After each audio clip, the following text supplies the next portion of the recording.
If you're so smart, translate this. The millionaire mocked the poor delivery girl and then froze. Before we begin, tell us in the comments which city you're watching from. And don't forget to rate the story from 0 to 10 at the end. Enjoy the story. It took you long enough, said Adam Whitmore, not lifting his eyes from the papers in front of him. With all due respect, sir, it was a 25-minute ride from the restaurant to this building. Considering the traffic, the rain, and the fact I came by bike, I made it on time, the delivery girl replied, firmly setting the bag on the table. The silence that followed was colder than the air conditioning. A few executives frowned. One of them coughed, trying to break the tension, but no one dared to speak. Adam, the CEO, known as the ice brain of Wall Street, finally looked up from the contract. He stared at her with the cold eyes of someone used to judging the world through numbers and charts. "This isn't a fast food delivery," he said, opening the bag with a sigh of disdain. "We're in the middle of a crucial business meeting." The delivery girl, wearing a wet yellow t-shirt from the drizzle and a backpack still dripping, crossed her arms. "Ordering gourmet food doesn't mean it's going to drop from the sky," she said. One assistant let out a nervous chuckle. Someone kicked him under the table. Adam frowned. "Do you have any idea how important this meeting is?" "Not a clue. But I do have a feeling rich people get grumpy when they're hungry too," she replied, standing her ground. Adam looked at the young woman a little longer than he meant to. She wasn't the type to shrink in front of authority. Her eyes were sharp and unafraid, though the tired circles beneath them and her calloused hands, still holding her helmet, told another story. He picked up a bound document, its pages filled with technical Mandarin characters and notes. "You talk a lot. If you're so smart, help us out. Translate this," he said sarcastically, dropping the bundle on the table with a loud thump. "Go ahead, give it a shot." Everyone turned to her. Some were curious, others clearly amused. She blinked, took a deep breath, and instead of backing off, stepped forward. "May I take a look?" Adam pushed the document toward her, still surprised she dared to meet his eyes like that. She flipped open the first page. Read in silence for a few seconds. The directors exchanged looks, hiding smiles. One of them whispered, "She'll give up in 3 seconds." But she turned to page 2. Then page 3. She pursed her lips, pointed to a section with her finger. "There's a mistake here," she said without looking up. "This character doesn't belong in a legal context, it's a business term. And this clause, it says Party A takes on Party B's liabilities without formal consent. That's insane." The room froze. "Excuse me?" one of the lawyers murmured. She flipped 2 more pages as if browsing a menu before ordering. "This contract's a trap. If you sign it as is, Whitmore Enterprises takes on the debt of a Chinese subsidiary, one that's very much in the red." Adam leaned forward. "You can read Mandarin?" "A little. Better than my Italian," she answered simply. The tension broke like a glass shattering on marble. One of the directors stood up quickly, pulling the contract to double-check what she had pointed out. Another was already typing away on his laptop, researching the companies mentioned. Adam said nothing, he just stared at her. She closed the document and slid it back across the table. "The food's still hot. The sauce is packed separately from the pasta, just like you asked." "What's your name?" Adam asked quietly. April Johnson. But today I'm just the delivery girl, and I delivered what you asked for." She picked up her backpack, turned on her heels, and walked out without waiting for a response. The door closed, and silence settled again. Adam was still staring at the empty spot on the table. One of the directors, still stunned, said, "If she's right, she just saved us." Adam exhaled, one of the rare times he had nothing to say. Then, like waking from a trance, he murmured, "Find out everything about her." The alarm clock went off at 5:20 a.m. It was a soft, old-fashioned ring, the kind that seemed to respect the sleep of someone who didn't really want to wake up, but still always did its job. April Johnson slowly opened her eyes. Before even sitting up, she reached over to turn off the alarm. Not because she felt rested, but because she'd already been awake for a few minutes, as usual. It was always like this. Her body awake before her mind full before her first cup of coffee. Carefully, she got up from the mattress in the corner of the room, making sure not to make any noise, and walked over to her mother's bed. Lying there with an old blanket pulled up to her chin and breathing with some difficulty was Donna Johnson. Her eyes were sunken, her skin pale, and an oxygen tube cut across her face like an invisible line between past and present. "It's okay, Mom," April whispered, checking the oxygen and fixing the pillow. The small apartment in Crown Heights wasn't exactly a comfortable home, but it was the best they could manage. One bedroom, a cramped living room, a kitchen that barely fit two people at the same time. The bathroom had a shower that creaked as if complaining about being used. Even so, for April, it was enough, at least for now. She went to the kitchen, heated some water in the microwave, and stirred instant coffee in a cracked cup. She sat at the table, opened her fabric-covered notebook, and picked up a pen. Silently, she started copying sentences from the Russian grammar book she had borrowed from the public library. "Я учусь дома. I study at home." She repeated it softly, almost like a prayer. Her books, all from used bookstores or donations, were stacked in the corner of the living room.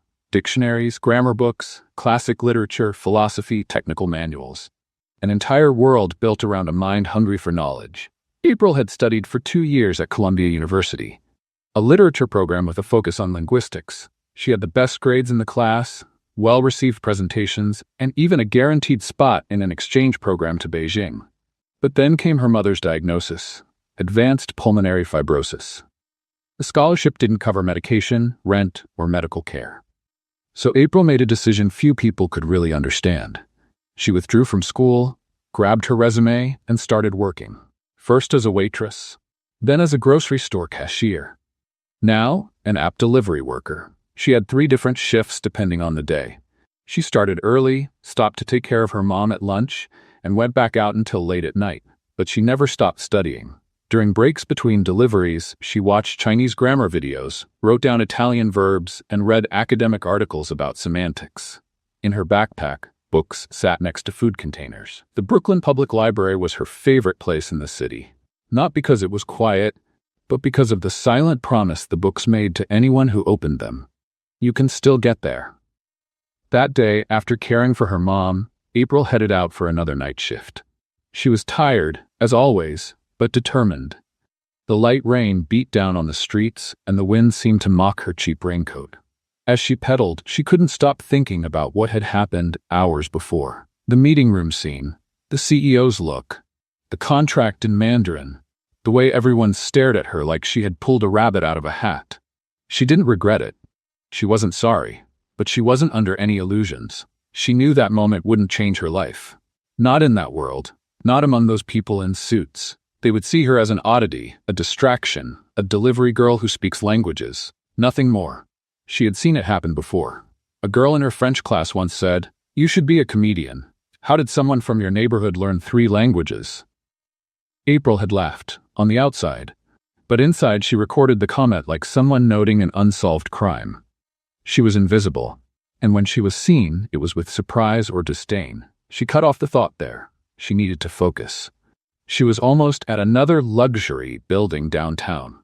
She checked the order number, went up to the 22nd floor with the bag carefully held in her arms, and rang the bell. A blonde woman answered, distracted by her phone.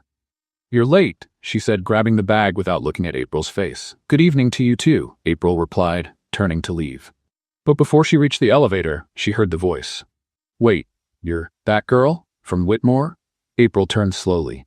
"Depends on what you heard." "I heard you saved $1 million deal speaking Chinese." The woman let out a disbelieving laugh. "Seriously, you're just a delivery worker?" "I am, and I speak Chinese, and French, and Italian, and a little Russian." "Wow, someone here is wasting their time."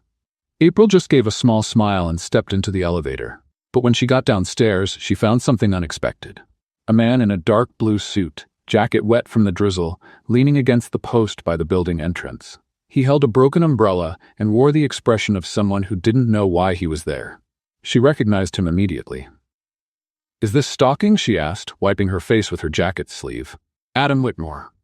The same man who had once challenged her to translate the contract. The same one who stayed silent while she explained it clause by clause. And now there he was, standing like a character out of place. "It's not stalking, it's curiosity." "Curiosity?" She laughed. "So now I'm some kind of surprise knowledge delivery?" He took a step forward. He looked unsettled. "You're brilliant, that's all, and you shouldn't be out riding your bike at 11 at night with a backpack full of yakisoba. And you shouldn't be standing on a ledge like you're in a soap opera." She walked past him and got on her bike. But before pedaling off, she turned back. Don't offer me charity, Adam Whitmore. I know what it looks like when a millionaire tries to make up for guilt with kindness. I'm not a project. He didn't move. I'm not offering charity, he said. I'm offering a challenge. She raised an eyebrow. What kind of challenge?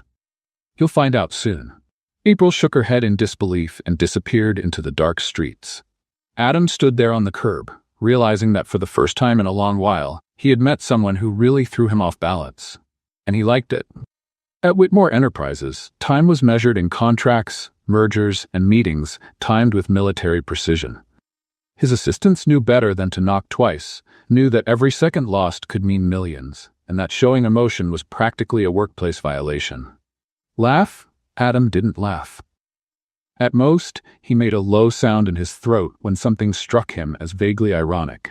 Even that was rare. The morning after the encounter with April, he showed up to the office earlier than usual. He wore a flawless black suit as always, and his footsteps echoed across the marble floor like a metronome.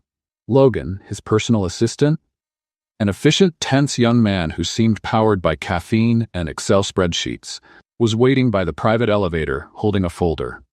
Good morning, Mr. Whitmore. The Hoshin Group has called 4 times since yesterday. They want an answer about the merger contract with the Beijing branch. They're still pushing, even after the intervention? Adam raised an eyebrow. Yes, sir. They suspect some kind of external interference. They're asking for the name of the Chinese consultant who found the error. Adam held the elevator and looked at Logan intently. And? Do we have her name?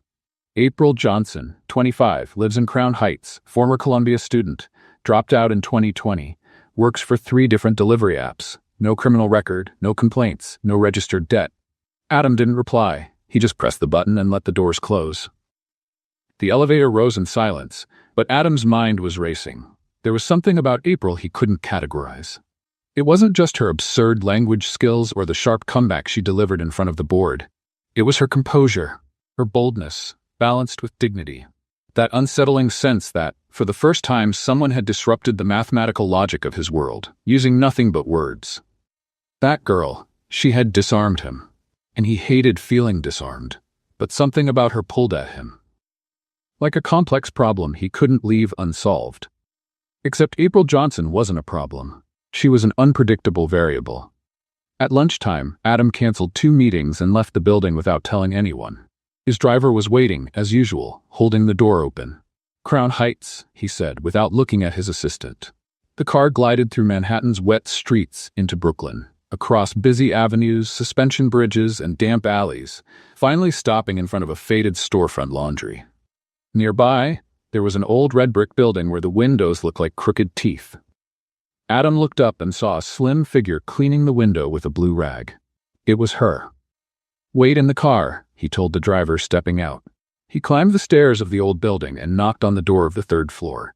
Nothing. He knocked again. The door opened. April stood there with her hair in a messy bun, wearing an old gray Star Wars t-shirt and holding a bowl of soup. The surprise on her face lasted less than 3 seconds. What is this? A secret UN mission? I came to talk, Adam said, not sounding very sure. Right, you, a billionaire CEO, randomly show up at a delivery girl's falling apart apartment. What is this? Some new Banksy piece? I don't usually do this. Good thing. The press wouldn't like it. Are you always this sharp? Only with people who show up uninvited. Silence. She opened the door a little more. Come in before the neighbors think I'm trading stocks in the hallway. Adam walked in. The room was small but tidy. There were books everywhere, some stacked, others open with bookmarks. A couch with a faded throw blanket, a nearly dead plant sitting on the shelf, and the smell of soup. Real soup, made with time and necessity. I thought you lived alone, he said when he saw the photo on the wall. April, still a teenager, next to a smiling woman. My mom, she's in the bedroom resting, April said more quietly. We try to keep up appearances, as much as we can. Adam sat on the edge of the couch, looking as out of place as a CEO dropped into a reality show. You're different. That's what people say when they don't know where to place me. I came because you threw me off, and that hardly ever happens. April crossed her arms. Wait, is this some kind of apology attempt? Not exactly. Then what is it? A proposal. She laughed, a sincere, almost musical laugh. You want to hire me? No. So you want to turn me into some kind of inspiring story for a Forbes article? Also, no. She stepped a little closer, narrowing her eyes. Then explain it to me, Adam. What do you want from me? He paused for a moment, then answered, I want to understand how someone with your mind chooses to be invisible. That caught April off guard. She bit her lip, looked away, and then replied with a calmness sharper than a shout. Because society already decided people like me are meant to stay behind the scenes, but knowing that doesn't mean I accept it. Adam looked at her, for the first time without arrogance, without the mask. And do you accept it? I survive, I study, and I wait. Silence. Wait for what? A chance, or an opening, or a typo in destiny. Adam smiled, a small, timid smile, but a real one. I could be that typo. She took a step forward. Maybe you are. He stood up. Can I invite you to a meeting? A real one. Just you and me. Coffee. A contract. A conversation. April thought for a few seconds. You can, but under one condition. What is it? You have to take the subway, alone, and get lost at least once. Adam frowned. Why? Because that's the only way you'll understand what it's to live in the real world. He hesitated, then nodded. Deal. April held out her hand. It'll be fun watching you try to use a Metro card. He shook her hand. And for the first time in many years, Adam Whitmore laughed. Not a polite laugh, not small talk, a real laugh. Adam Whitmore arrived at the subway station at 8 a.m., rush hour in New York. Wearing a dark, tailored Italian suit and holding a single-ride ticket like it was an ancient artifact, he looked around as if he'd been dropped into a social experiment. He tried to go through the turnstile with the card facing the wrong way. First try, nothing. Second, still nothing. On the third try, an impatient woman behind him said, "Flip the card, Wall Street." He flipped it. It worked. 30 minutes later, Adam was climbing the steps of the Brooklyn Public Library, where he had scheduled the informal meeting with April. She was waiting for him on the steps, notebook on her lap and a cup of coffee in hand. She wore worn-out jeans, a faded hoodie, and had her hair tied up with a pencil. When she saw him, she smiled with her mouth but teased him with her eyes. You're sweating. Did you get robbed or just take the wrong train? Almost got swallowed by a saxophone player in the car, Adam said, adjusting his tie with wounded pride. But I think I survived. Congrats. She stood up. First lesson of the day. The real world has heat, noise, and cranky people. Getting through it is a free MBA. They went inside the library and picked a table in the back, between tall bookshelves and a wall outlet that only worked if you wiggled the cord just right. Adam opened a folder. I looked over some information about you. Already sounds creepy, April interrupted, sipping more coffee. I mean, your academic record, your presentations at Columbia, your translation work. You're brilliant, April. She looked at him seriously. Brilliant doesn't pay rent or medicine or food. I know. That's why I'm here to offer something more than coffee and compliments. She studied him closely. I'm listening. Adam took a breath. I want to create a department of applied linguistics at Whitmore Enterprises. A cultural innovation unit. The idea is to prepare materials, contracts, and international projects with multilingual, context-trained professionals. You'd be the lead. April blinked. 3 seconds of silence. Is this real? Completely. With competitive salary, office, team, resources, creative freedom. She looked at the ceiling, then at the table, then back at him. Are you trying to buy my conscience? I'm trying to invest in your talent. April didn't answer right away. She picked up her notebook, scribbled something in the margin, and sighed. I don't know if I want to go back to the top floor. Not after seeing how they treat the people below. You wouldn't be going back as a delivery worker. You'd be going as a founder, director, leader. Even so, they'll look at me strangely. And what do you usually do when people look at you like that? I run with the wind and leave them in the dust. Adam smiled. Do you accept? Not yet. I'll think about it. I need to talk with my mother, my books, and my intuition. They get a vote. Fair enough. They stood up together. Before leaving, Adam hesitated. Would you mind if I came with you on a delivery?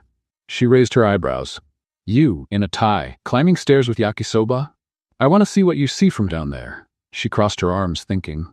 All right, but don't complain if the elevator is broken. Deal. That afternoon, Adam swapped his blazer for a borrowed sweatshirt and a ridiculously crooked cap. April almost took a photo just to have proof. Do you know how to ride a bike? No. Then you get the backpack. The first building was an apartment complex in Williamsburg. 3 floors. No elevator. The customer came down in pajamas, took the food without saying thank you, and went back up without a word. This is the basic level, April said. You deliver, you smile, and you get ignored. Training complete. At the second address, a woman complained the soda didn't have ice. I'm the delivery person, not the maker of clouds, April answered, politely sarcastic. Adam was quietly amused. This was another world. But it was at the third stop that everything changed. An elderly woman opened the door with trembling hands. The apartment smelled of incense and mint. She smiled when she saw April, my little language angel. Mrs. Maribel, it's good to see you. Here's your chicken with rice. You know I only order this because you always bring it with a smile. The others just drop it at my door. Don't say that. There are plenty of good people out there. The woman turned to Adam. And you? Her boyfriend? Adam cleared his throat. No, a coworker. Too well dressed to be a delivery guy. But I like your eyes. Eyes of someone who's cried in secret. Adam had no answer. Thank you, April. You always make my day better. They left the building in silence. April pushed her bike slowly. Adam walked beside her. She calls you her language angel? She does, but I'm not. You make people's days better, April. Even for those who don't notice. I just deliver food. You deliver more than that. You deliver presents. April glanced at him. You're being too sentimental for a CEO. And you're too sentimental for a rebel. She laughed. Then we're even. By the end of the day, Adam was exhausted. His shoulders ached, his feet tingled. But he didn't want to leave. He felt he had discovered a new world. A world where numbers didn't explain everything. And April, this invisible girl who changed things without making noise. She was the bridge between those two worlds. The next morning, April showed up at Whitmore Enterprises, unannounced. She wore a simple blazer, jeans, and sneakers, hair tied back with a pen, as always. She walked in, past the front desk with a temporary badge, and went up to the 47th floor. When the elevator doors opened, all the executives looked at her like they were seeing a UFO. She walked straight to Adam's office. He stood up, surprised. April? I thought about what you said. And I accept, but with 3 conditions. Which ones? A fair salary, real autonomy, and an office with a view. Adam smiled. Facing east or toward the sunset. Doesn't matter, as long as they don't put me in the basement again. He held out his hand. Welcome back to the top. She shook it firmly. Only if it's to change the rules of the game. And at that moment, without anyone realizing it, April stopped being invisible. And quietly became the most important piece on that board. April Johnson's first day as director of the new Applied Linguistics Division at Whitmore Enterprises felt like something out of a corporate comedy, the kind where no one really knows who's in charge, but everyone pretends to. By 8:45 a.m., she was already seated in her new office, with a view of the East River. The chair was too soft, the desk too big. The coffee, though, was as weak as anywhere else in the city.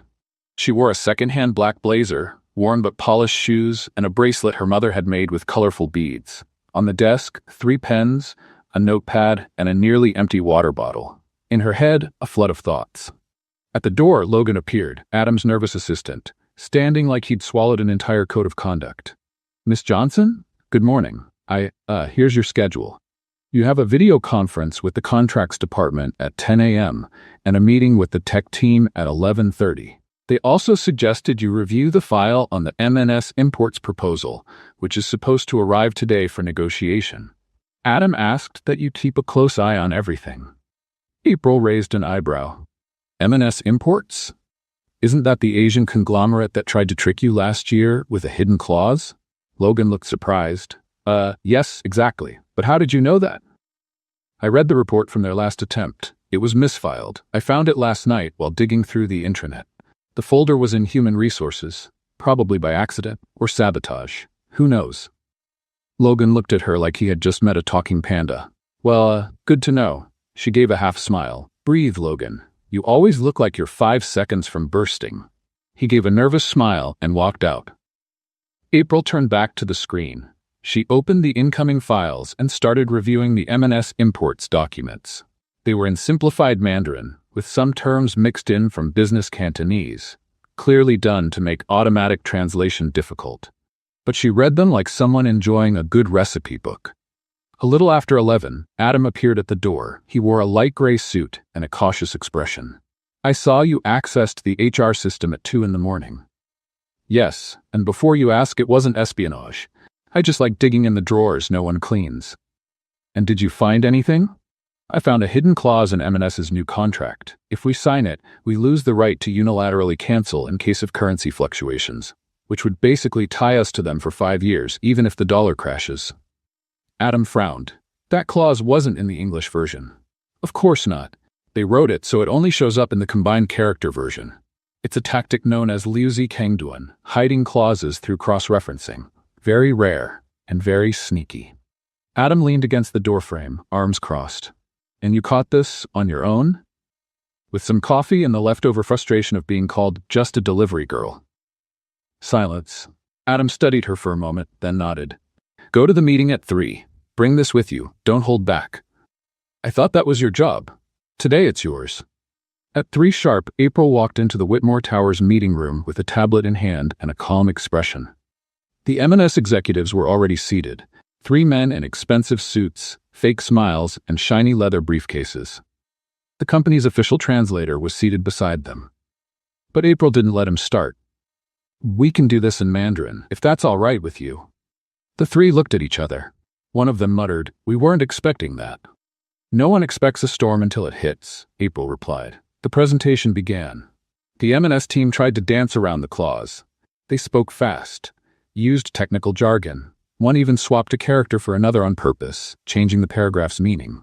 April not only noticed, she stopped them. Excuse me, but that the term here isn't yin-he, legal alignment, it's ying-he, forced compliance. That changes the entire agreement. The men went quiet, and this clause, paragraph 4.2.7, was left out of the English version. It refers to losing the right to cancel if the currency reference index goes over 7%. That's serious. Adam, seated at the back of the room, had remained silent since April walked in, and he didn't need to speak. April owned the room. I propose a new version of the contract. Clear, bilingual, ethical, or we can end this now. The 3 M&S executives exchanged looks. One closed his folder. Another simply said, We'll be back with a different proposal. They left the room, visibly frustrated. The rest of Whitmore's board turned to Adam, as if looking for confirmation that this really just happened. He stood up slowly, walked over to April. You shut them down, with 1 sentence and 2 paragraphs. I just read what was there, without fear. And pointed out what no one wanted to see. There's a name for that, April said. It's called functional invisibility. We see what the powerful don't, because we live on the floor where the crumbs fall. Adam didn't answer right away, but as he left the room, he turned and said, You just saved this company from losing tens of millions. And are you giving me a bonus for that? No, I'm giving you a bigger challenge. Typical. She smiled. So did he. In the days that followed, April became a hot topic in the company hallways. Some called her a hidden genius, others Brooklyn's prodigy. Of course, not everyone was a fan, especially those who lost influence in space because of her. But April didn't care about labels. She cared about results, and about her mother. Every night, she came home, warmed up some soup, read aloud from books to Donna, and shared with a good sense of humor the absurdities of the corporate world. Today, someone asked if I was self-taught or just full of myself, she said one evening. And what did you say? Her mother asked, smiling with her eyes. That I was both. Proudly. Donna laughed, then coughed a little. April gently held her hand. One day, Mom, you're going to see me teaching French on a stage. And you'll get a standing ovation. April kissed her mother's forehead and smiled. Or they'll say I'm too dramatic. But that's okay. I was born for the spotlight. The next morning, when she got to the office, there was a note on her desk. Mission accomplished. New mission awaits. Meeting room 3B. Bring your sense of humor and your best language. Signed, Adam. She rolled her eyes but went. Meeting room 3B was the smallest space in Whitmore Enterprises. Technically a quiet co-working area with 3 uncomfortable chairs, a broken projector, and a stained wall no one ever bothered to repaint. April walked in expecting a corporate trap. Instead, she found Adam with 2 coffees, an open laptop, and a city map spread out on the table. Good morning, he said without looking up. Good morning? It's 7:43 a.m. This should be illegal. I thought geniuses didn't sleep. They don't sleep much, but they dream big, she shot back, pulling up a chair. Adam pointed to the map. The Social Projects Department is trying to partner with local nonprofits. The problem is, most of the contracts are poorly written, ambiguous terms, legal mistakes, and clauses that create conflict. And you want me to fix everything? I want you to go there, see it for yourself, understand the language they use, literally and emotionally. April stared at the map. You want to take me out of the air conditioning and send me into under-resourced neighborhoods? I want to take you down from the pedestal they've put you on since the last big contract. Geniuses need to remember where they came from. She gave a sideways smile. I never forgot. You did, Mr. CEO with a driver and gourmet coffee. That's why I'm going too. She raised an eyebrow. Seriously? I'll take the subway. I'm an expert now. Careful. Pickpockets wear suits these days. Their first stop, a nonprofit called Words That Save, located in an old school building in the Bronx. It served at-risk children and newly arrived refugees. For many of them, English was their fourth or fifth language. April walked in like she was coming home. She greeted an older Haitian woman in French, helped a Pakistani child with homework in Urdu, translated an urgent message for a crying Nigerian girl who didn't understand where she was. Adam watched her silently. She wasn't putting on a show. She wasn't waiting for praise. She was serving, truly. By late afternoon, they were sitting on the sidewalk, eating 2 stuffed pitas from a street cart. You're remarkable, Adam said sincerely. I'm what the system didn't expect, and what I didn't predict. She wiped her fingers with a paper napkin. As a CEO, you see charts. I see faces. Numbers lie. People don't. Adam was quiet for a moment. Why didn't you go back to Colombia? She sighed. Because my mom got sick. Because scholarships didn't cover medication. Because the electric bill came due before the semester ended. I could pay for your studies now. I don't need you to pay. I need you to fix the system that makes people like me choose between a degree and dignity.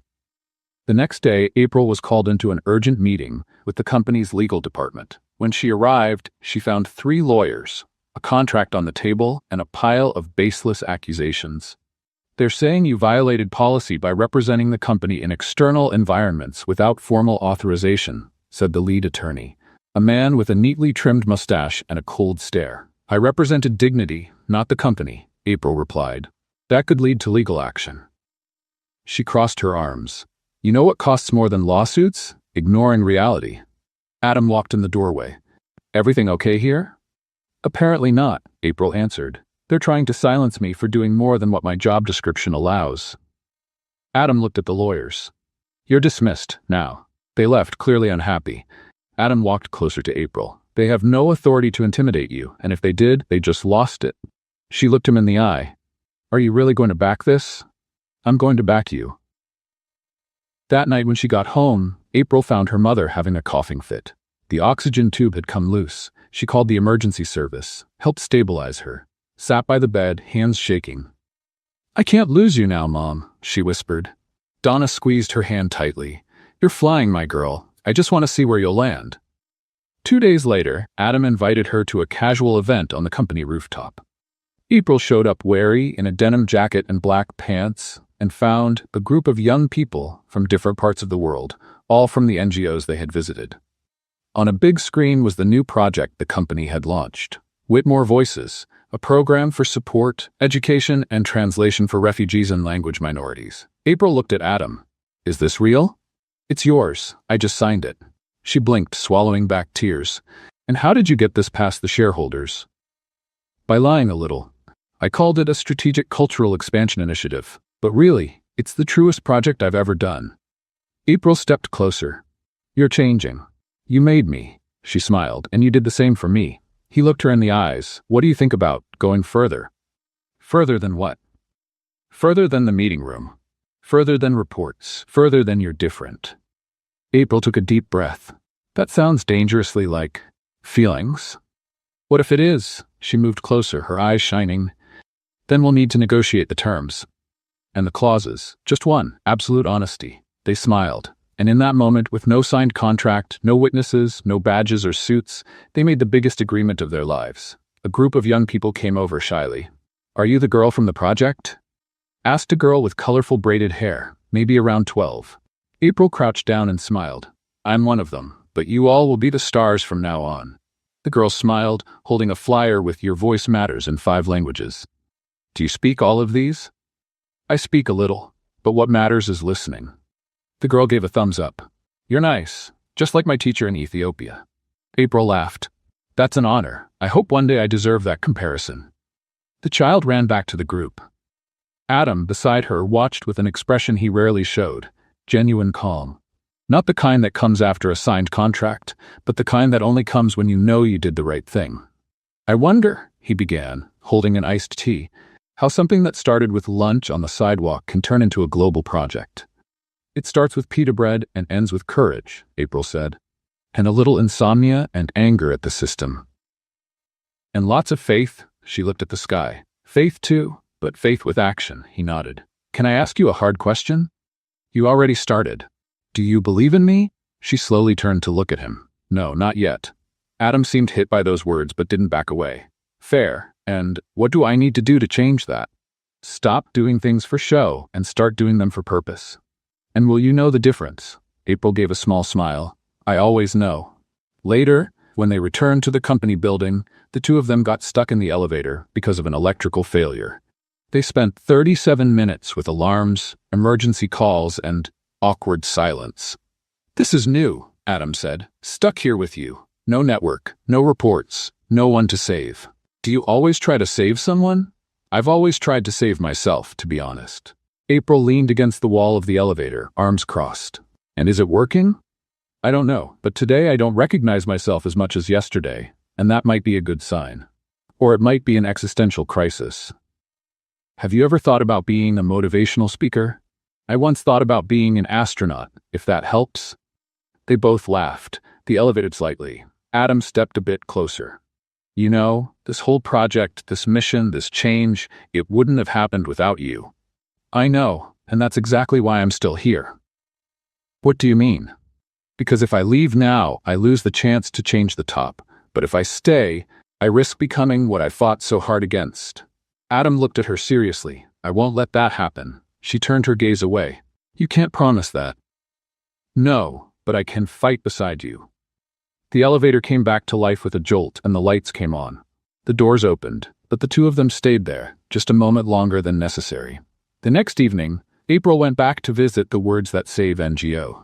It was the graduation for a small group of young refugees who had learned English and were getting ready to enter public school the following semester. She was called up to hand out the certificates. At the end, one of the students, a 16-year-old girl named Zara, read a note written with help from the volunteer translator. When I got here, I didn't even know how to say hello. Now I want to become a lawyer, because the lady who spoke like me made me believe I can. April held the paper and cried, without fear, without shame. Donna, her mother, watched from the front row with an oxygen tank beside her and a look of pure pride. At the end of the event, the two of them hugged. I saw you shine, my daughter, Donna said. It was just a spark. But even the sun starts that way. Later that day, back at home and changing clothes, April got a message from Adam. Tomorrow, rooftop, 8 a.m. facing east, bring courage. She looked at herself in the mirror. For the first time in months, she liked what she saw. Not because of the clothes, not because of the hair, but because of the woman standing there, whole. She smiled and replied, I'll be there. She laughed to herself. She knew something important was coming, but she had no idea what he was about to say or how it would change everything. The sky over New York was turning orange when April arrived at the rooftop of Whitmore Enterprises.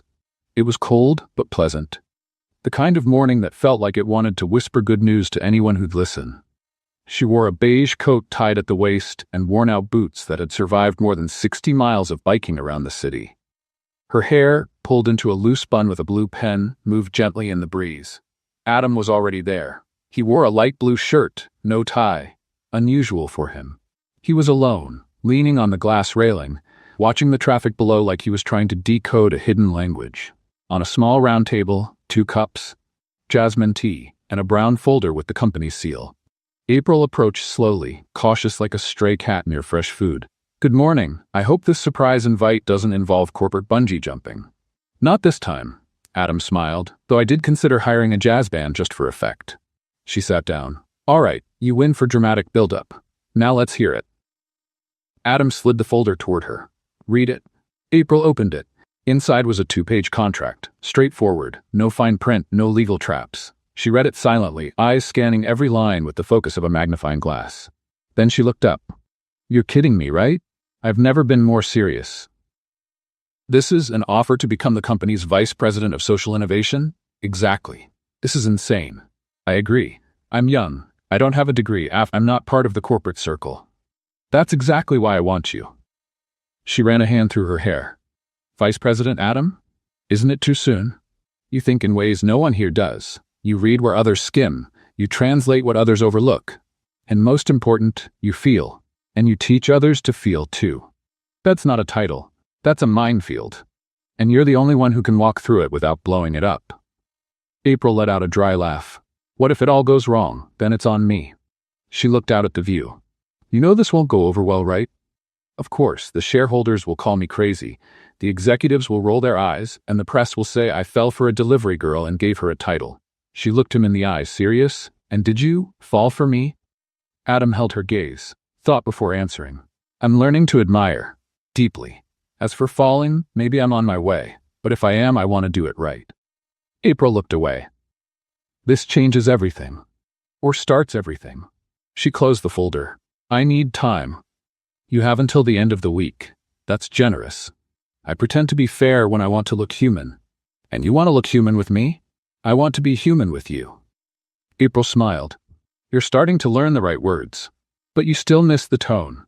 He laughed, and for the first time in a long while, he looked at ease. That afternoon, April went home with her head spinning. Donna was in the living room watching a Venezuelan soap opera with auto-generated English subtitles. Lam. April began taking off her coat. I can tell. You've got that look, like someone just made you a scandalous offer. It's not scandalous, but it's risky. What is it? April sat down and told her everything. The offer, the VP title, the board's likely reaction, the risk. Donna listened silently. When April finished, she simply said, Take it. Just like that? Sweetheart, you've spent your whole life waiting for a crack in the door. Now it's open. Walk through it with both feet before they shut it again. And if they tear me down? Then you rebuild, but at least you won't blame yourself for hiding. April took a deep breath, and in that moment, she decided. 2 days later, she showed up at Adam's office with an envelope in her hands. He saw her come in and stood up. Already? You gave me until the end of the week. But I'm impatient. She held out the envelope. This is my answer. He opened it. Inside was a single sheet of paper with one handwritten sentence. I accept, but just so we're clear, I'm still a deliverer of essence. Adam smiled. Is that supposed to be poetic? It's a warning. I haven't changed. I've just expanded. He held out his hand. She shook it. The news about the new vice president sent shockwaves through Whitmore Enterprises. Business websites called it the boldest HR move of the decade. Society columns speculated about a secret romance. Financial analysts questioned Adam's sanity, but none of them knew what was really happening inside. April stepped into the role with ease. Meetings flowed more naturally, social projects became central, young talent found their voice, and the company's culture started to shift, slowly but clearly. Some called her an outlier, others a miracle. Adam knew she was both and more. One evening, after a charity event, the two of them found themselves alone on the balcony. They were dressed in formal wear, but there was something unguarded about both of them. Cold? He asked. No. I've got too much going on inside to feel the weather outside. Thinking about running?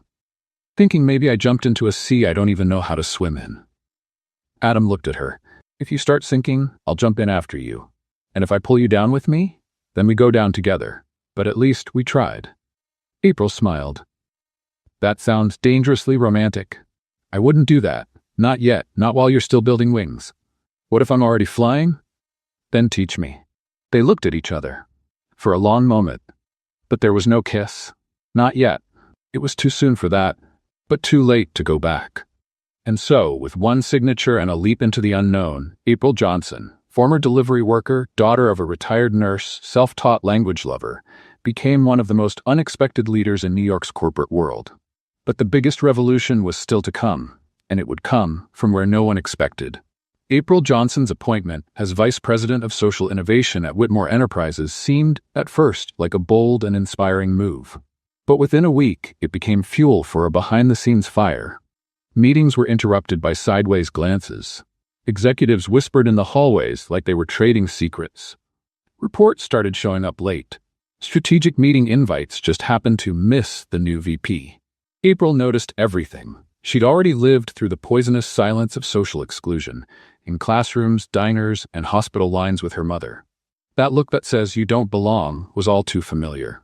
Except now, it wore a Hermes tie. "Feel the tension?" whispered Logan as she crossed the executive floor. "Yeah, feels like someone let a political onion rot into the carpet." "They're nervous, April. No one thought you'd last beyond 2 lattes and a LinkedIn post. Now that you're actually changing things, the games have started. I've played this game before. Back where I grew up, we called it silent humiliation." Logan hesitated, then leaned in closer. "If you need an informant, I'm in. I like a little danger, and they don't pay me nearly enough to pretend I'm neutral." April laughed. "Is this our first corporate resistance alliance? If it is, I want a code name. Something like Operation Yakisoba." She tried to stay serious, but ended up laughing for real. The next morning, a meeting with Whitmore's external investors had been scheduled. Adam couldn't attend. He was away at an international forum. That left April to lead the presentation. She arrived early, well prepared, with graphs, data, and a carefully written pitch. The room was filled with men in suits and 2 women, one clearly bored, the other looking at April like she was a confused intern. During the presentation, she was interrupted 3 times. The first, they questioned her formal experience in management. The second, they implied that social results might just be an inefficient trend. The third, they chuckled when she mentioned a project developed in partnership with a nonprofit in an underserved neighborhood. April took a deep breath. She didn't lose her composure. "I understand that my presence here makes some people uncomfortable," she said firmly. "I didn't come from Harvard. I don't have an MBA from Switzerland, but I know the ground you've never walked on, and that's where this company needs vision, silence. And more than that, innovation isn't about preserving the status quo. It's about breaking patterns that only benefit the ones already seated at the table. And I built my own chair." The woman who had looked bored finally raised her eyes and smiled. A subtle smile, but real. After the meeting, April walked out with steady steps. She still felt the weight of their judgment, but carried something stronger: conviction. Hours later, Logan showed up in her office with a folded piece of paper. "Fresh information. I just heard it in the break room. One of the directors, Mr. Martel, is trying to organize a motion to limit your authority over social initiatives. They're coordinating by email but using code names to make it harder to track." "Code names?" "Exactly. You're the variation. Adam is the misstep." "How creative. Want me to hack it?" "No. Let them waste energy scheming. Meanwhile, we deliver results." But April knew this was just the beginning. The next day, something unexpected happened. As she was leaving the company, she was approached by a short woman with neatly cropped white hair and a dark green dress. "April Johnson?" "Yes. I'm Sylvia Norrington, director of the Urban Life Foundation. I read about you in the city paper. We need to talk." April didn't know if she should defend herself or say thank you. Sylvia smiled. "Relax. I'm not here to sabotage you. I'm here to offer a partnership." 2 hours later, they were sitting in a simple cafe in Harlem. Sylvia was direct, smart, and had no patience for niceties. "We work with displaced families, immigrant women, and LGBTQIA+ youth who've been kicked out of their homes. We build support networks, but we're missing structure, connections, and a platform. And what do you want from me? I want you to use your new position to open doors. We have the impact. You have the access." April thought for a moment. "I'm in, but with one condition." "Which one?" "No decorative charity. If Whitmore uses our image, the change has to be real." Sylvia extended her hand. "We have a deal." When April got back to the office, she was excited. But she was met with an email titled, "Skills Review, Sector Restructuring." Inside, a cold message. "Based on recent performance feedback and concerns about decision-making centralization, we ask that the Social Innovation Vice Presidency now report directly to the Executive Board." Translation: they were trying to strip April of her authority. In practice, it was a power grab. She closed the laptop, looked out the window, and sent a short message to Adam. "They're playing dirty. We need to talk when you're back." Minutes later, he replied with a voice message. "Hold on. I'm at the airport already. We're going to turn this around." But April didn't wait. The next morning, she called an emergency meeting with the project leaders, partner directors, and 3 representatives from NGOs that had received company funding in recent months. The room was packed. I know I'm not the traditional leadership profile here, but I'm not here to please investors. I'm here to make change. If they try to cut this bridge, the city loses. She showed data, videos, testimonials, social impact metrics. In the end, they gave her a standing ovation. That was when Martel walked in. Silence. He looked uneasy. "May I speak?" he asked, trying to sound calm. "Go ahead," April replied. "This is all nice, but the real world requires balance. Our company has to think about profit. Profit without conscience is just theft in a suit," she shot back. Some people laughed. Martel swallowed hard and left. Hours later, Adam came into April's office. "I saw the video of the meeting. It was already circulating before I landed. You shut Martel down with 1 sentence and an infographic. And yet, he's still here." "Not for long. I just came from the board, and I brought you a present." He handed her an envelope. She opened it. It was an official letter from the board, reversing the limitation on her role and confirming her full authority as vice president. April smiled. "We won the first battle. And now, we build without asking permission." That night, Adam walked her to the subway. No armored cars, just 2 tired, happy people in a city that crushed them in different ways, and now had brought them to the same platform. "Did you notice?" he said. "What?" "We're becoming an example. There are people out there starting to believe because you're at the top. That's dangerous. That's necessary." She looked at him sideways. "Are you still in transit? About what I feel? About all of this?" Adam took a deep breath. "I think I'm already at my destination. I just don't know if you'll be waiting for me at the exit." She smiled. Anyone who's walked in the dark knows the value of the light. A light rain was falling over Brooklyn when April got off the subway that Saturday morning. It was supposed to be her day off, at least in theory, but someone like her couldn't just stay home when there were people who needed help. With her earbuds in and a folder of documents in her backpack, she walked toward a small building with peeling paint and foggy glass windows. That's where Mrs. Graciela lived, a 68-year-old immigrant from Ecuador who sold empanadas in the park and, for the past 2 weeks, had been facing eviction over a lease she barely understood because it was written in legal English full of hidden clauses. "It's like I signed without even knowing," the woman had said the last time they met. April looked into the case on her own. She discovered that the building's new owner was a real estate investment fund that bought old properties and pushed out vulnerable tenants by exploiting loopholes in their leases. Graciela had until today, 2 p.m., to appear before a judge in small claims court. It was 1:27 p.m. April walked into the courthouse with a racing heart and wet shoes. The courtroom was full. Graciela, hunched in a corner, held a plastic folder with crumpled papers and a crucifix in her hands. "I'm here," April whispered, sitting down beside her.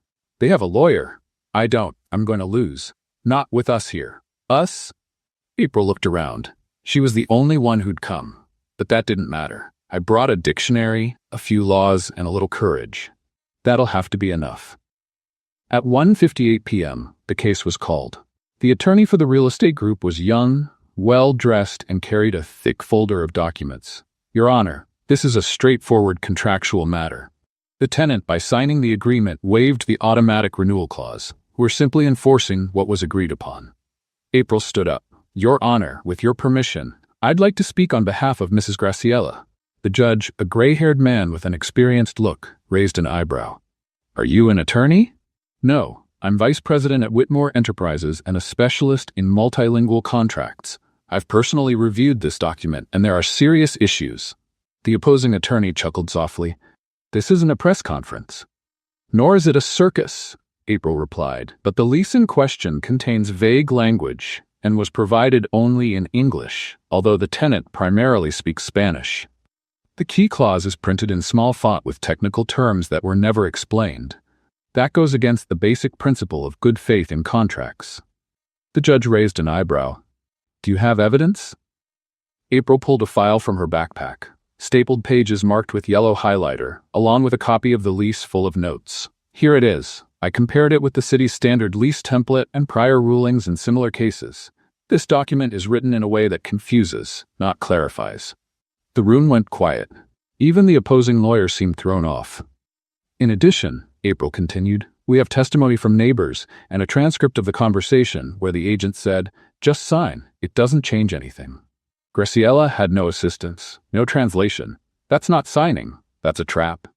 The judge reviewed the documents. He spent 5 minutes flipping through them carefully. Then he let out a long breath. I agree there are inconsistencies in the contract and signs of bad faith in how it was handled. The eviction is suspended.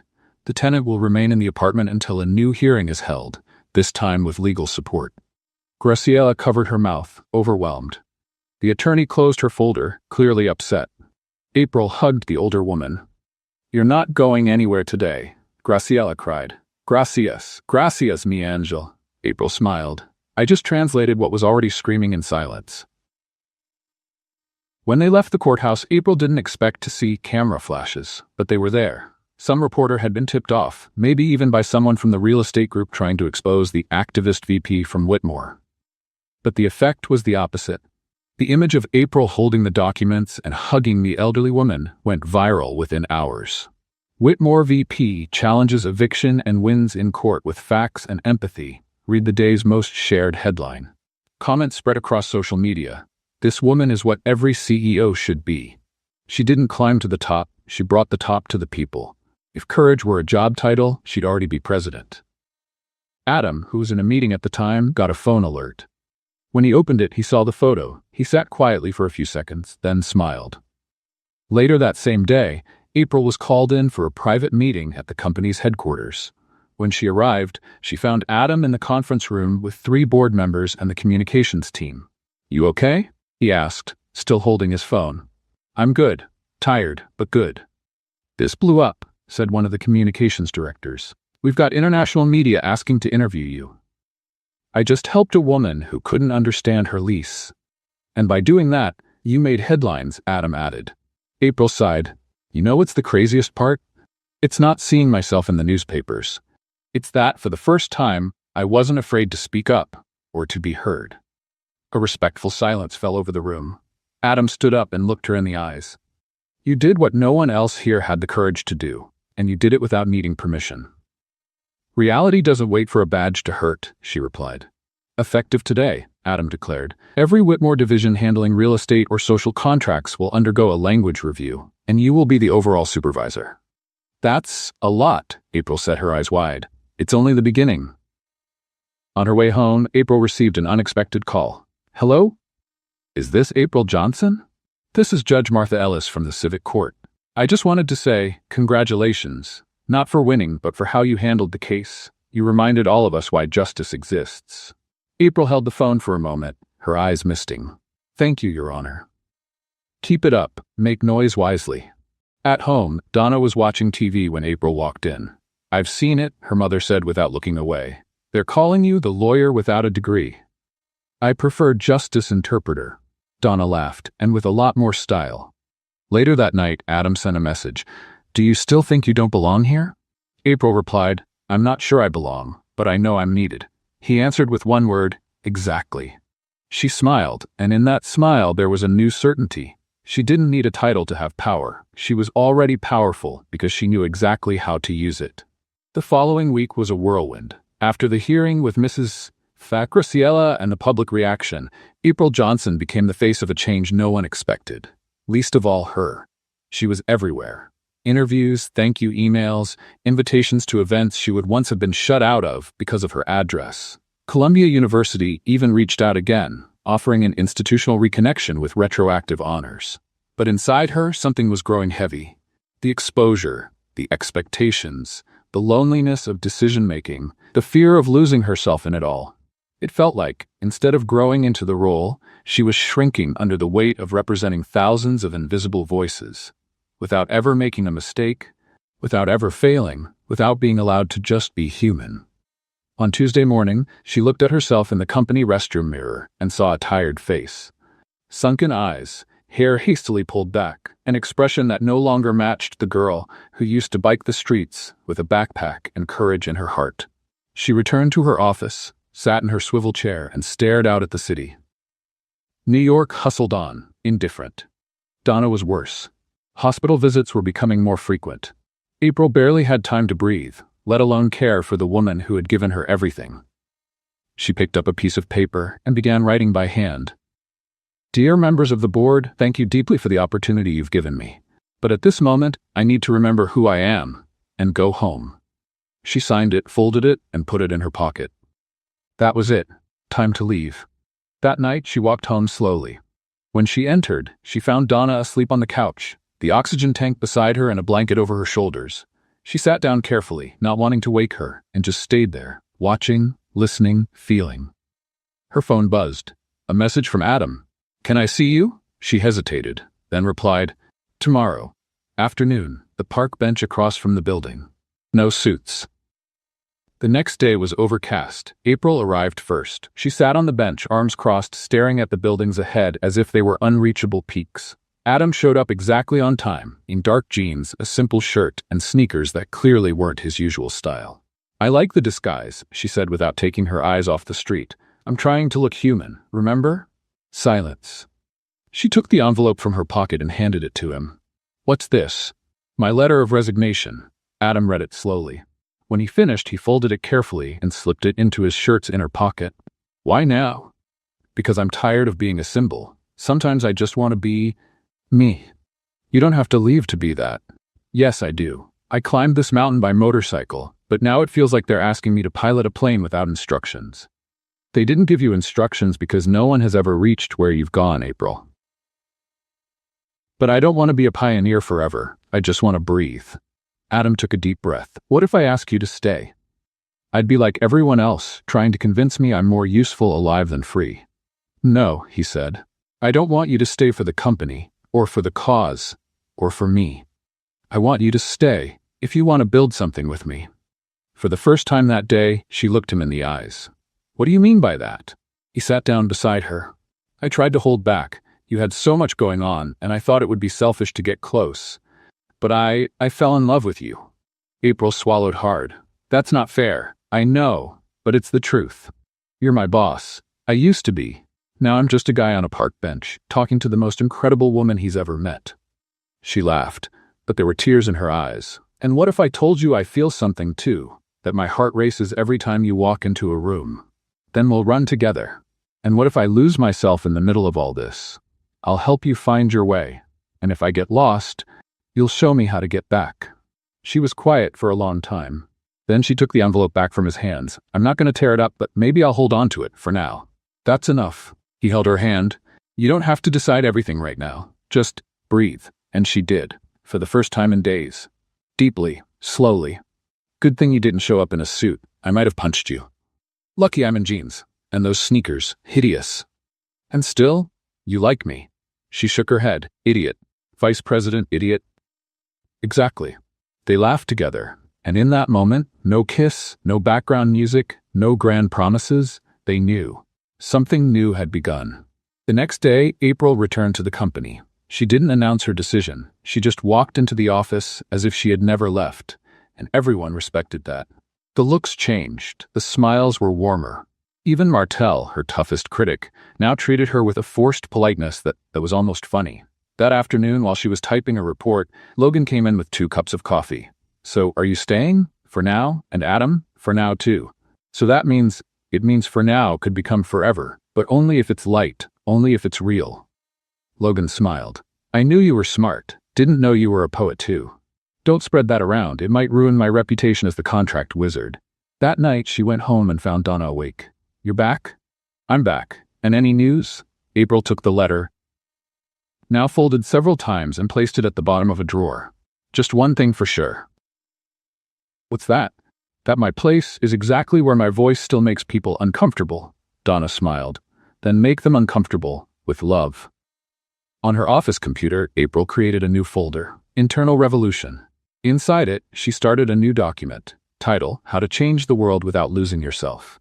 First line, start with a backpack, a dream, and a sharp tongue. Then, find someone who believes. And never stop. It was a warm Friday in New York.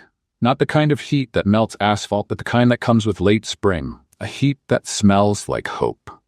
The trees in front of the Words That Save Foundation were blooming, and the whole neighborhood seemed to hum with quiet anticipation. April was nervous. More than she'd ever been in a board meeting or on TV. The NGO was holding the closing ceremony for the Whitmore Voices program, the one she had helped create, shape, and expand. Now, 6 months later, it was the first graduation. In the audience, mothers with colorful headscarves, fathers holding up cell phones to film, young people in simple clothes but with shining eyes. There were volunteer translators, posters in many languages, and a mural with flags from the countries represented: Haiti, Syria, Mexico, Ukraine, Nigeria, Bangladesh, Colombia. And in the middle of it all, April. She wore a dark blue dress with loose sleeves and her hair in a side braid. No heels, no heavy makeup. She wanted to show up just as she was, authentic, seen. She was there as a mentor and as living proof that breaking through the no-place barrier was possible. Next to her were Sylvia Norrington, the NGO director, and 3 Whitmore board members. But Adam wasn't there. He had traveled that week to a conference in Zurich. He had sent a message of support, but April felt his absence like a space left open in her chest. She tried not to dwell on it. "Ready?" Sylvia asked. April took a deep breath. "I always was. People just needed to believe it." She stepped onto the stage, holding the microphone with both hands. The makeshift auditorium went silent. 6 months ago, this project was considered a risk. People said it was too much philanthropy, that young people from the margins don't want to learn languages, or that refugees don't have time to study. She looked at the graduates. "Today, you proved them wrong. You didn't just learn, you're teaching." One student, 17 years old, shouted, "You made us believe." She smiled, "And you gave me a reason to stay." Just then, the back door opened. Quietly, without drawing attention, Adam walked in. He wore a dark blazer and a white shirt. No tie, intense gaze, relaxed posture. He held an envelope in his hand. He stopped near the wall at the back of the room and simply watched. April continued. "My story may not be a typical one. I was a delivery worker. I was invisible. I was underestimated. But today, standing here with all of you proves that even the top can learn to speak with a different accent." Applause broke out. People were crying. A woman stood up and said, "April, you're the voice we never had." She closed her eyes for a second, took a breath, and said, "And now I want to introduce one of the people who made all this possible. A man who, despite seeming arrogant and terrible at showing emotions, had the courage to take a risk and to change. Ladies and gentlemen, please welcome Adam Whitmore." The entire room turned to the back. Adam slowly walked down the center aisle. He nodded at a few people. He stepped up onto the stage without looking directly at April, not until the very last second. When their eyes met, time seemed to stop. He held the envelope tightly. "Good afternoon," he began, his voice calm and steady. "I didn't come here today as a CEO. I came as someone who learned from this woman beside me and from all of you. In the corporate world, we're trained to look at numbers, predict trends, hit targets, but none of that prepared me to meet a soul like April Johnson's." April swallowed hard. Her eyes welled up. Adam went on. "She taught me that intelligence doesn't come with a zip code, that talent doesn't wear a suit, and that empathy might just be the most revolutionary policy of all." He opened the envelope. "And that's why, today, I officially announce the creation of the April Johnson Institute for Social Linguistics. Yes, it will be part of Whitmore Enterprises, but it will have full independence. And April will be its founder, president, and project leader." The room erupted in applause, cheers, and whistles. April covered her mouth with her hand. The tears came freely. Adam turned to her. "And if you accept, I want you to be not just the heart of this project, but its guiding light, the example you already are for so many people." She couldn't speak for a few seconds. Then she picked up the microphone. "I accept." The roar from the crowd echoed against the walls. April and Adam hugged. A long, quiet hug, full of meaning. She whispered in his ear, "That was a movie-worthy comeback, and the leading lady deserves a happy ending. We're not done yet. Then let's write the rest together." After the event, out in the courtyard of the nonprofit, with kids running around, pictures being taken, and families celebrating, Adam and April sat off to the side. "You know what's the craziest part?" she said. "I used to think my biggest fear was failing, but I think it was being seen. And now? Now, I see myself too." He held her hand. "There's something I haven't done yet." "What's that?" "This." And then he kissed her. A gentle, quiet, honest kiss. No audience. No cameras. No script. Just a kiss between two people who came from different worlds, but ended up in the same place. In the days that followed, the story of the April Johnson Institute went viral. TV shows, speaking invitations, international interest, record-breaking donations. But April stayed the same. She still took the subway. She still visited Mrs. Graciela. She still brought her mom soup on Wednesdays. Only now she had a foundation and a partner. Adam, in turn, stepped down as CEO a few months later, as he had already planned. He was ready for a new chapter, one with more humanity and more connection. At his final company meeting, he gave a simple speech. They say love makes leaders weak. But if that's true, then I hope we're all weak, because only with love can we build something that truly matters. One night, at home, Donna looked at a photo of her daughter on the nonprofit's wall and smiled. You became everything I never dreamed of saying, but always knew you were. April kissed her on the forehead. I'm still your daughter. I just have more paperwork to sign now. Donna laughed. And you kissed a CEO. Oh, Mom, I saw it on TV. They both burst out laughing. On the wall of the new institute, a phrase engraved in golden metal. Languages build bridges, but love is what crosses them. Signed, April Johnson. The day began gray in New York. Not the kind of sky you'd hope for on a wedding day. But April Johnson was happy. Happy in a way that had nothing to do with the color of the sky, or the brightness of the sun, or the weather forecast. It was a peaceful kind of happiness, grounded like roots. The kind that comes from finally knowing everything makes sense. She was in a room at the Words That Save Foundation, where the wedding would take place. She had decided she wanted something simple. No fancy hotels, no golden chandeliers, no red carpets. She wanted to get married where love had first turned into purpose. She wore a white dress with short sleeves, a V-neck, and hand-embroidered lace made by immigrant mothers who had been part of the project. On her feet, white sneakers. In her hair, wildflowers. There was no heavy makeup, no expensive jewelry, but her eyes had never shone brighter. Donna, her mother, sat in a nearby armchair. She wore light blue with a modest scarf and a wide smile on her face. You ready, sweetheart? April looked at her through the mirror. Since the day he threw that Mandarin contract in my lap. Romantic. For us, it was. Across town, Adam was adjusting his collar in front of the mirror. He wore a dark blue suit, burgundy tie, polished shoes, and a flower in his lapel picked by April. He was nervous. Logan, now promoted to director of the April Johnson Institute, walked in with 2 cups of coffee. You've got 3 minutes to run if that's what you're thinking. I'm not. So you're ready? For the first time, yes. Logan stepped closer. Never thought I'd see you like this. Human, relaxed, smiling for no reason. April does that. She doesn't just change contracts. She changes people. And you became people? Adam laughed. I think so. I'm even breathing better. The ceremony started at 11 a.m. In the foundation's garden, there were wooden chairs with simple cushions, colorful napkins, flower arrangements chosen by the kids, and live music, violin and accordion. Among the guests were young graduates, moms from social projects, activists, Whitmore staff, nonprofit workers, and people who had crossed paths with April and Adam along the way. When April walked down the makeshift aisle, everyone stood. But it was Adam who nearly lost his breath. April walked confidently, alone. Because no one needed to give her away.